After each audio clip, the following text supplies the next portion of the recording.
Hi everyone. Today I'll be going through some of the APIs, content type APIs that we have introduced to Microsoft Graph.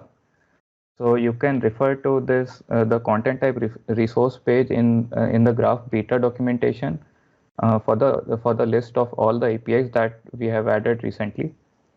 Just a quick note on the permissions before we start with the demo. So for all the get APIs, sites.read.all permission is required.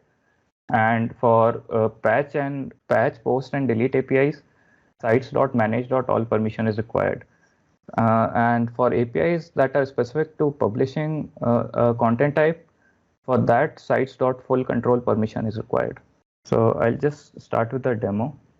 So basically, the first API is basically create a content type at a site level. So for this example, I'm using a document set content type because it is a bit more tricky to like use. So for this, basically I'm using the three of the required properties. First one is the document set name. The second property is base, which is basically the content type from which this content type is derived from. And the third property is group, which is basically the group to which this content type will be added in the if you go to the settings page. So I'll just fire this API. Yeah. So in the response, you can see all the metadata related to content type in the response.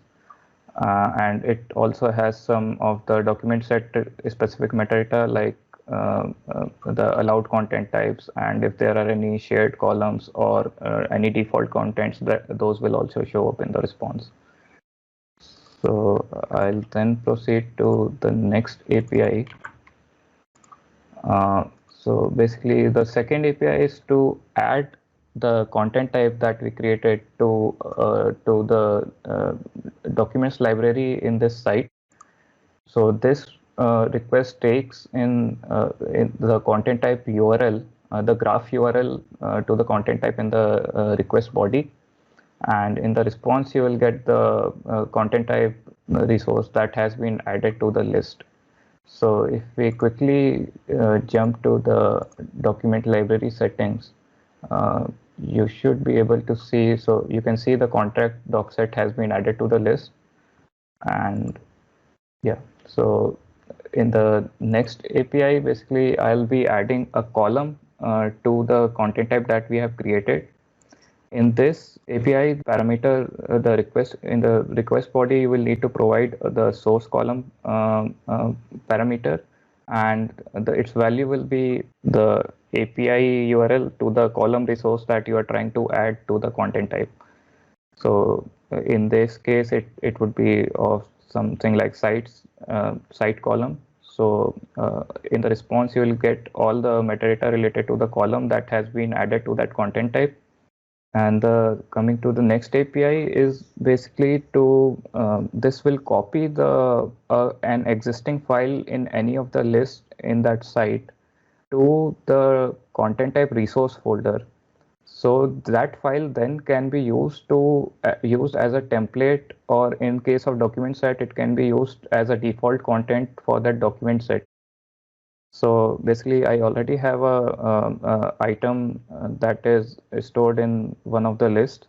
So in the request body, I'll just need to provide the list ID and the list item ID of that particular item. And this is the optional the destination file name is an optional parameter, which will basically give a new name to the file at the destination if it is present.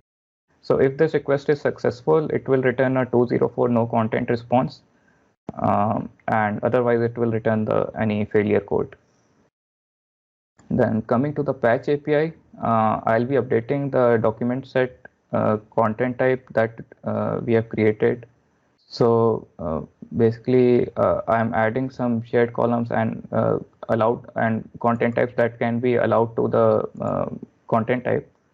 So once I make this request, yeah, it will return the allowed content types. Basically, you can see the content type that I've added in the document set here.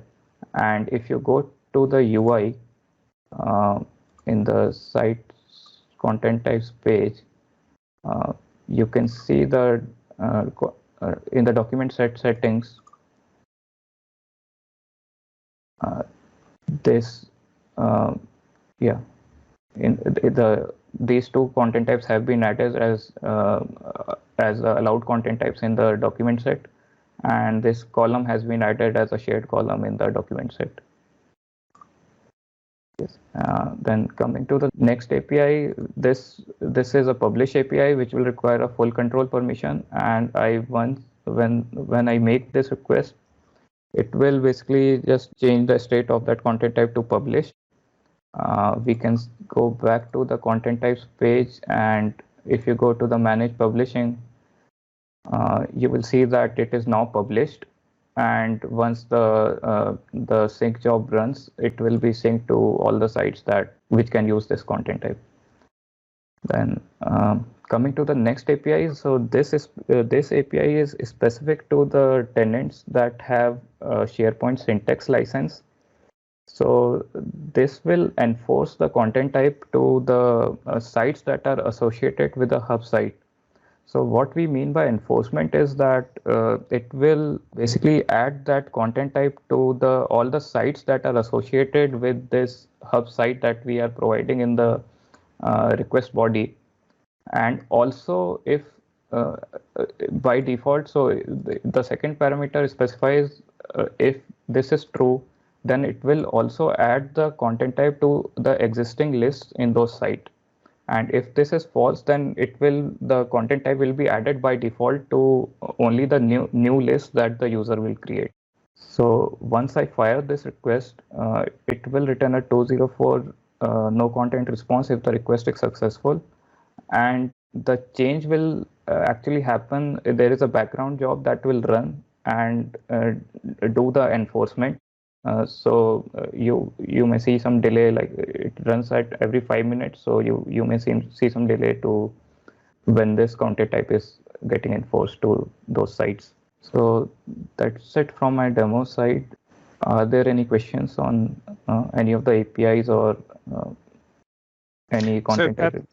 Yeah, Vesa, I just have to say that it's great to see there's a lot of super powerful thinking here. Copy the default content locations, super powerful, and great to see that to be supported, because then that means that we can automate the template for the content types as well. So it's not just about creating content types, but also getting the templates here.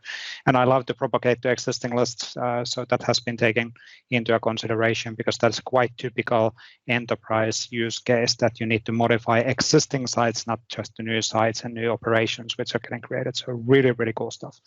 There was a question, I don't know if we can answer that there was a question related on metadata on the document sets. So there was one of the demos which showed how it was around the document sets, and what is the metadata, what can be set for a document set. Sorry, so for just the document sets, all the metadata that is available currently in the document set settings page can be set through the API. Okay. So, yeah. All of the metadata which is available in the document set UX pages can be set through the API, which is really good. So thank you for confirming that. Really great stuff. Thank you for that.